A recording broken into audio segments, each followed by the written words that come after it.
If you ask me, you're never gonna need sport mode. Normal mode is definitely more than enough for what you would need.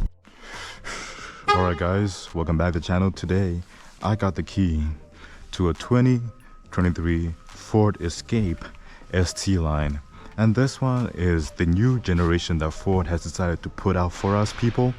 And some quick specs about this car. It's going to be a 2-liter inline 4 with a turbo attached to it, making around 250 horsepower and 280 pound-feet of torque. And this thing has an 8-speed automatic transmission. And this is what a key looks like. And some new body designs about this one. Nice beautiful LED daytime running lights, a more aggressive grille, and making it look a little bit more sporty and more monster looking almost. I really like the way this car looks. And since it's an ST trim, you get some ST badging as well, and the wheels are also much more different compared to your base model Ford Escape. And since this one is still on the platform for a crossover SUV, you get a ton of back space over here, and of course automatic tailgate. Some features comes with remote start, automatic tailgate, and keyless entry. Tons of back room over here. No lights, so if you're working in the dark, you're gonna have a hard time seeing what's in the trunk. But pull this thing forward a bit, you get your spare tire and a little bit of extra storage down here as well. Closing this, and we're gonna do a quick remote start. Lock. Very quiet. I love it. We have another GoPro over here to get a POV from this side.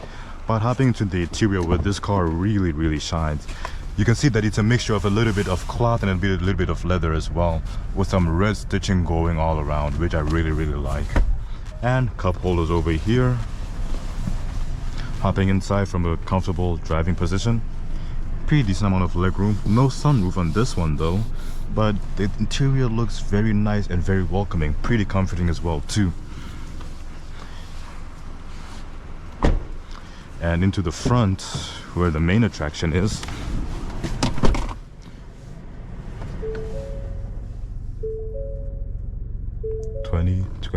I really like what Ford has decided to do with this one. We finally have a fully digital gauge cluster that's also pretty responsive and works very well. I love it. You can also have your drive mode selected by pressing a button and coming over here and slapping it into sport mode. Our Prindle gear shift is over here, and as you can see, we also have a backup camera that looks really good. Our fully touchscreen over here with Apple CarPlay, Android Auto, good 6 inches over here.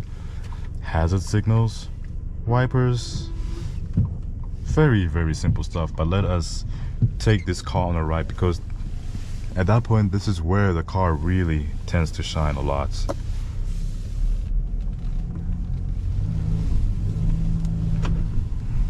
So some expectations, I can already tell that this car is a little kind of like in a league of its own, comparing it to other small crossover SUVs like the RAV4 or the Nissan Rogue, for example. This car tries to put a little bit of more emphasis on performance. And the suspension absorbs it pretty well, but I still did get jumbled up a little bit in my seat just there.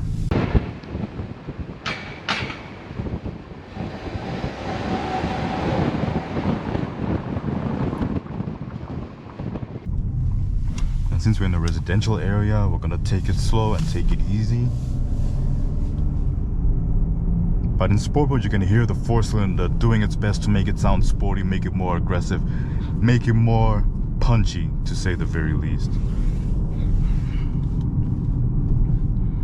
And I don't mind that. I don't mind that at all.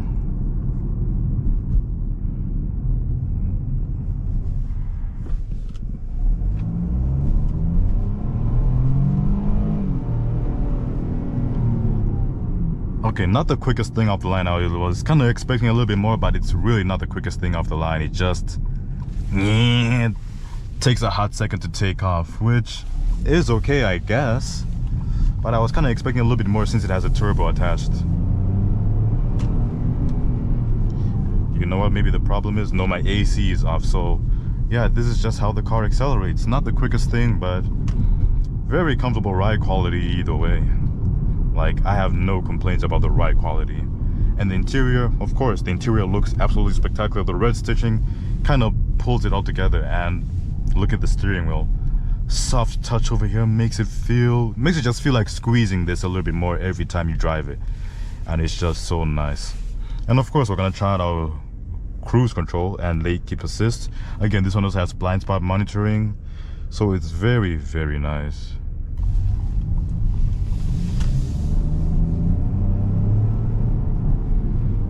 Yeah, this is definitely a car that only belongs in the city as a go-getter. I honestly don't see this thing going off-road at all. Like, off-roading in this thing is not gonna be the smartest idea. I just kind of feel a little bit disappointed about how not as punchy as I thought this car would be. It's not the punchiest thing out there, so we're gonna try one more acceleration to give me one last final taste.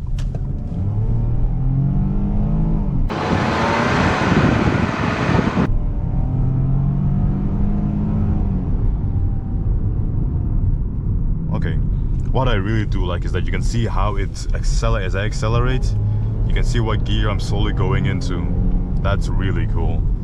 So you know what, I forgive it for not being the punchiest little thing out there, but it gives me something to talk about how this car moves and how it performs and how it just is in general.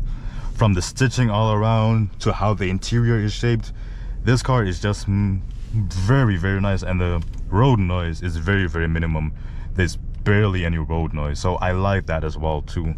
But overall, I'll give this car, like, for city driving, I'll give it like a solid 8 out of 10. It's a 4-cylinder, it's fuel efficient, relatively cheap if you want to go and get this ST model, and none of this is extra. This is just like the base ST model you will get.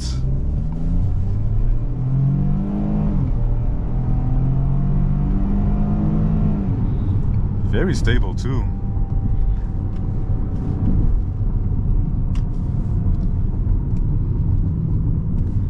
Very, very stable. Again, nothing crazy, nothing too impressive, but it does its job perfectly, and I like that. Smooth suspension ride, very easy to get behind and get used to, and just overall a very, very enjoyable experience too. I just love that, how Ford is, like, all this random small stuff. It's innovative, yes. Is it really useful, and would the day-to-day person really be going in and out of these menus doing all this fun stuff? Probably not. But it's just cool that they're doing these small things to innovate a little bit more every single time. It just shows me how progressive Ford is trying to be on a day-to-day basis, and I really, really love that. Another acceleration.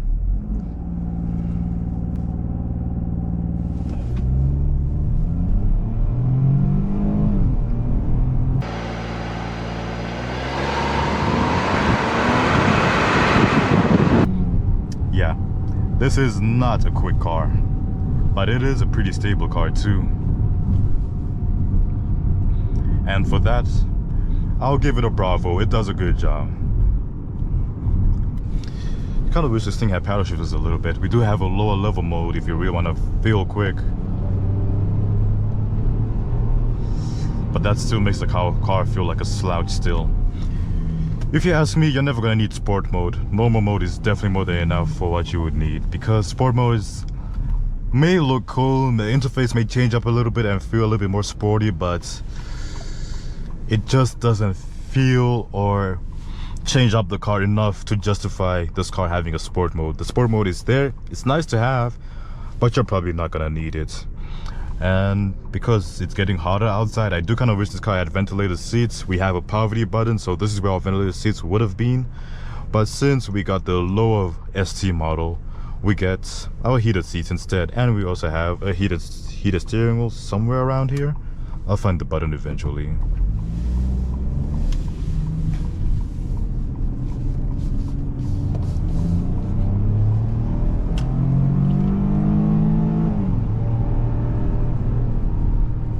Okay, decent take up and go. Again, this car is probably quicker than your base RAV4, but the thing is that the RAV4 feels quick. This car may actually be faster than most of its competition, but just because it feels slower, that's the only thing that I feel. But again, you don't need this car to feel fast. You need it to be smooth. It has very good power delivery, and it handles very, very well at the same time too. So All this extra stuff is just me and my little preferences. How I want a car to feel quick, that's my preference. But this car does an excellent job of just smooth power delivery, easy acceleration, and very, very stable and good handling as well. And if I really wanted to brake hard, she brakes hella hard. That's what I love as well too. Now, since we didn't get to try out our cruise control, we're gonna get our cruise control ready for a bit. Get up to speed and then just go.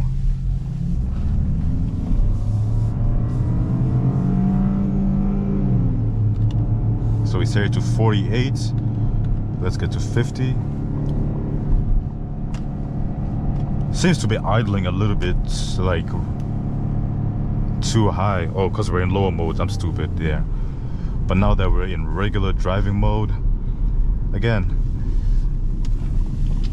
very good suspension, but this one doesn't seem to be adaptive at all. But we do get lane keep assist and some blind spot monitoring. But that's just pretty much about it. But overall, this has been Morty in the 2023 Ford Escape ST line. Take care, guys, and enjoy life. Peace.